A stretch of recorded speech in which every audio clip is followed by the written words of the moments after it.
ఏమైందన్నా? ల్యాండ్ అయితే అమ్మేశాను కానీ మనం అనుకున్నంత డబ్బు రాలేదురా. చాలా తక్కువ వచ్చింది. ఎంతొచ్చింది? ₹1,00,000. చెల్లి పెళ్లి చేయడానికి ₹1,00,000 ఏం సరిపోతాయన్నా? నువ్వు ఇంకొంచెం ఎక్కువ అడగాల్సింది.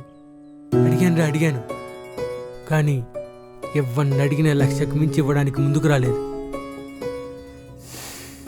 చేసేది లేక వచ్చిన రేటుకే అమ్మేశాను.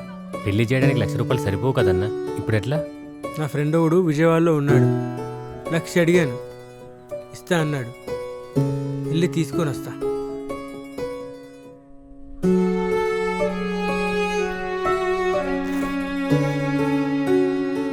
నేను విజయవాడ వెళ్ళేసేస్తా. ఇప్పుడు ఎందుకన్నా? రేపు పొద్దున వెళ్తే అయిపోతుంది కదా. లేదురా, వాడు రేపు హైదరాబాద్ వెళ్ళిపోతున్నాడు. అందుకే ఈరోజు పోయి కలిసి వాడిని డబ్బడికి తీసుకొని వస్తా. సరే అన్న, నీ ఇష్టం మరి.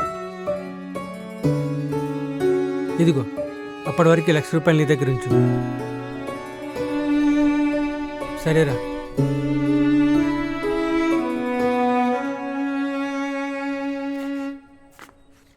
డబ్బు జాగ్రత్త. సరే అన్న.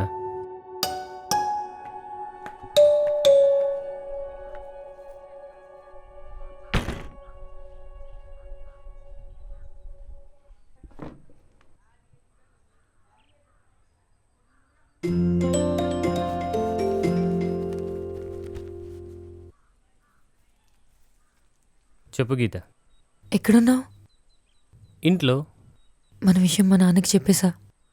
ఇప్పుడే ఎందుకు చెప్పావు? ఇంకొన్ని రోజులు ఆగితే అయిపోతుండే కదా. మనం ఆగుదాం అనుకున్న మా నాన్న ఆగేట్టు పెళ్లి సంబంధాలు చూస్తున్నాడు, అందుకే చెప్పేశా. చెప్తే మరి మీ నాన్నేమన్నాడు? నీతో మాట్లాడుతా అన్నారు, రేపు ఇంటికి రమ్మన్నారు. ఇంటికా? అవును, ఇంటికే. రేపు పొద్దున్న వచ్చేసే.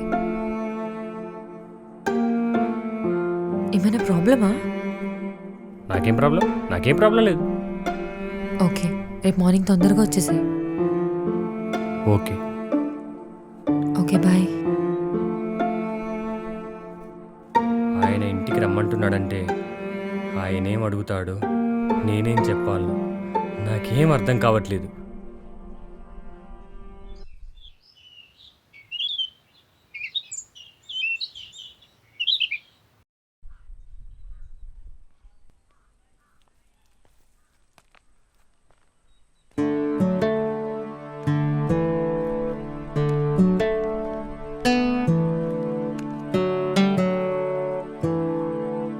షర్ట్ బాగుంది.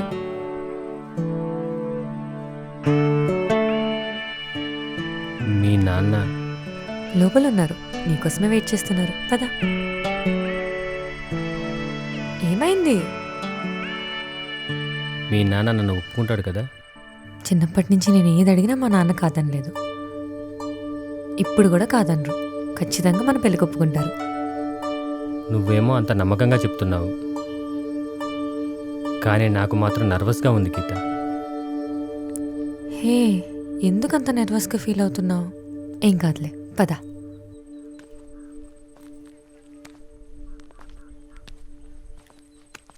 నాన్న లోపల ఉన్నారు, నాన్నతో బాగా మాట్లాడు, ఓకేనా? వెళ్దామా?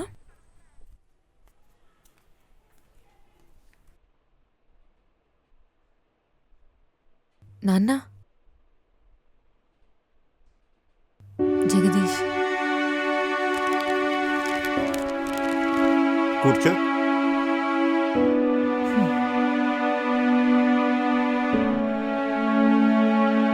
మా ఇద్దరికి కాఫీ తీసుకురామ్మా. అలాగే నాన్న. All the best. చూడు, జగదీష్ అండి నా పేరు. జగదీష్, మా అమ్మాయి నీకు ఎంతకాలంగా తెలుసు? నాన్న, నాకు వద్దమ్మా, ఆ అబ్బాయికి.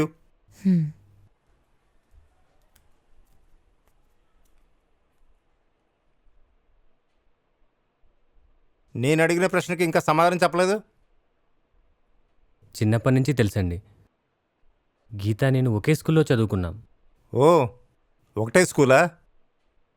సరే కానీ నువ్వేం చదువుకున్నావు? డిగ్రీ వరకు చదువుకున్నానండి. ఇప్పుడేం చేస్తున్నావు? జాబ్ కోసం ట్రై చేస్తున్నానండి. ఓకే, ఇప్పుడు నీ ఏజ్ ఎంత? 27 సంవత్సరాలండి. ఇంత ఏజ్ వచ్చినా నీకు ఇంకా ఏ జాబ్ రాలేదా? ట్రై చేస్తున్నానండి. నీకు ఇంకా ఎప్పుడు జాబ్ దొరుకుతుంది? నువ్వు ముసలాడయ్యాక? నాన్న అమ్మా, నేను అబ్బాయితో మాట్లాడుతున్నాను. నువ్వు లోపలికి వెళ్ళు, లోపలికి వెళ్ళు, వెళ్ళా.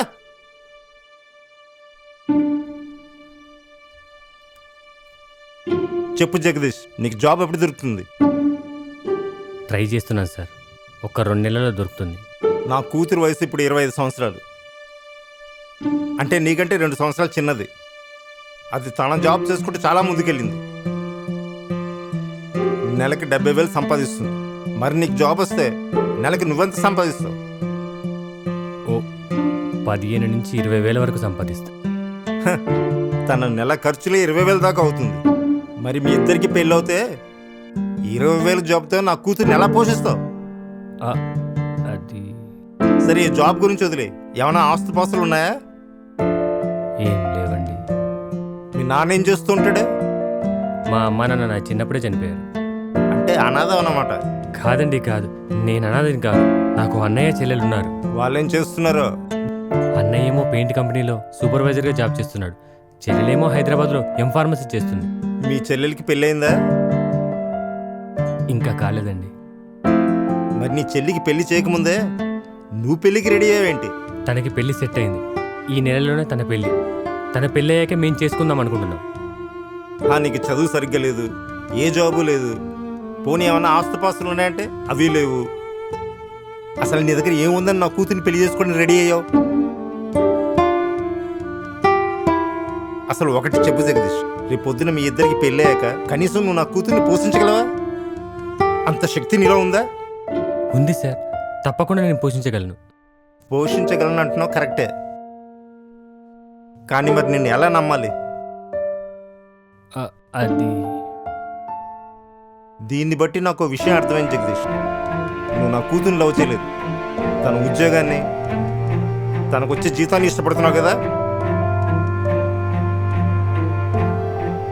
ఏంటి సమాధానం రావట్లేదు? ఈ మాట అనడం కంటే మీరు నన్ను చెప్పబోయి కొట్టినా నేనేం ఫీల్ అయ్యామని కాదు సార్.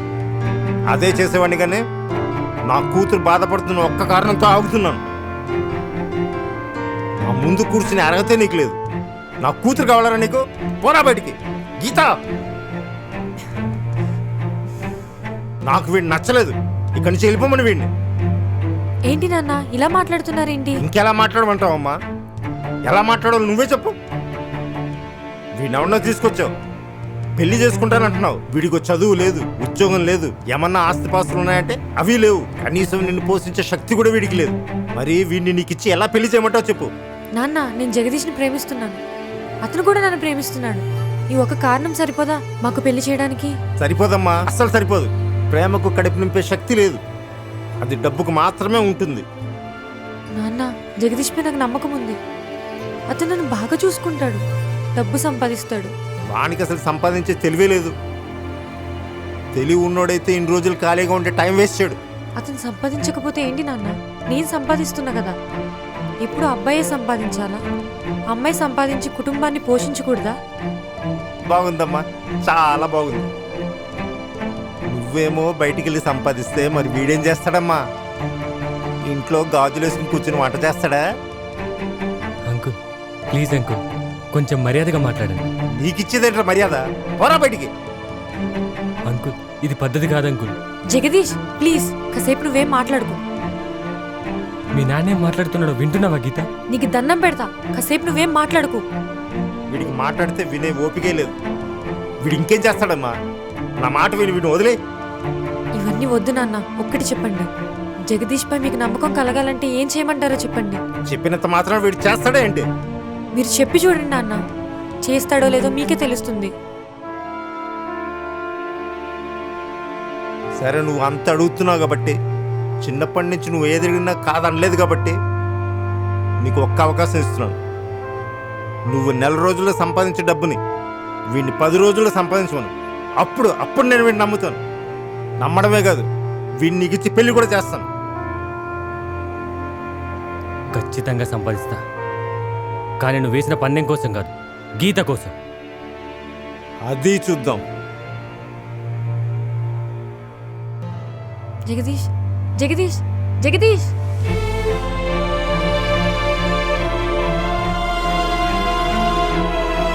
జగదీష్, నువ్వేం చేస్తావు చెయ్యి, కానీ నేను ఉన్నానని మాత్రం మర్చిపోను.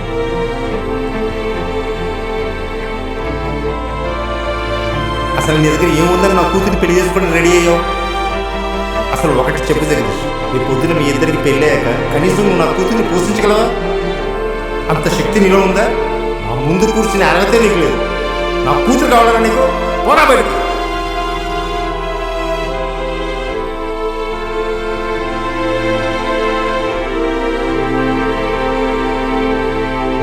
నీకు ఇప్పుడు జాబులో తెలుస్తలేదురా, ఏదో రోజు ఖచ్చితంగా తెలుస్తుంది.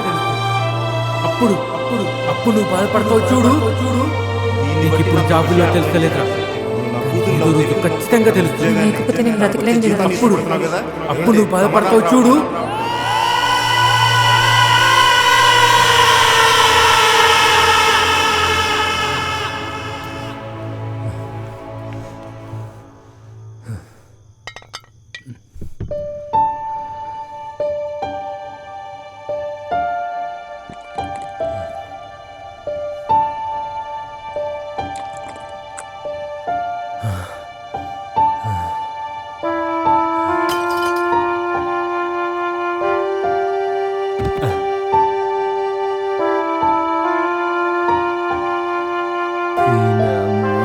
జీవితం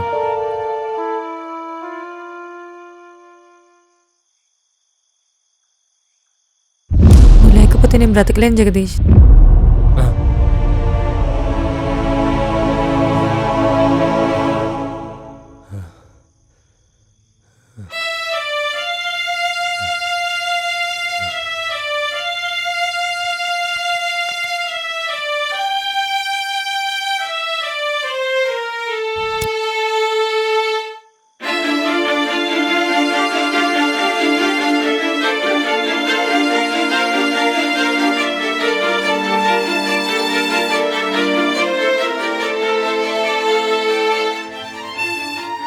నేను గీతను ఎలాగైనా సరే దక్కించుకోవాలి. గీత నాకు దక్కాలంటే నేను 10 రోజుల్లో 70,000 సంపాదించాలి. 10 రోజుల్లో 70,000 సంపాదించాలంటే అది నాకు ఇంపాసిబుల్. మరి ఎవరినన్నా అప్పు అడిగితే మనల్ని నమ్మి 70,000 అంటే ఎవ్వడు ఇవ్వడు. ఇప్పుడు ఎట్లా?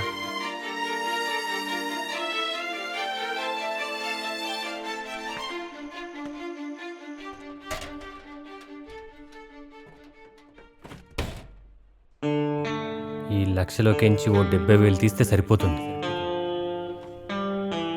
ఇందులోకించి డబ్బు తీస్తే చెల్లి పెళ్ళి ఆగిపోతుంది. తీయకపోతే నాకు గీత దక్కదు. ఇప్పుడు ఎట్లా? ఏరా ఎప్పుడైనా డ్రాఫ్ట్ గురించి విన్నావా? డ్రాఫ్ట్ అంటే అది ఆన్లైన్ బెట్టింగ్ గేమ్.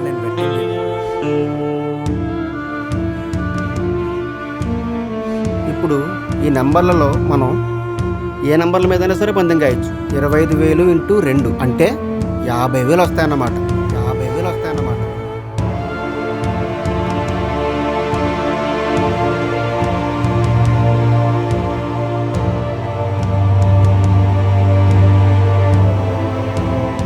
లైఫ్లో రిస్క్ తీసుకోవాలరా, లేకపోతే కష్టం.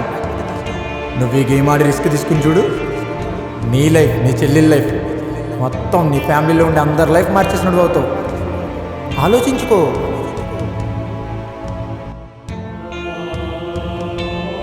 మారుస్తాను, అందరి జీవితాలను మారుస్తాను. మా మామగాడికి బుద్ధొచ్చేలా చేస్తాను. నేనంటే ఏంటో చూపిస్తాను.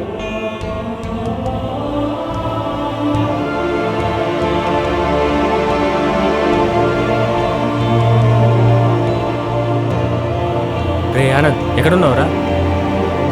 రేపు నేను కలవాలి.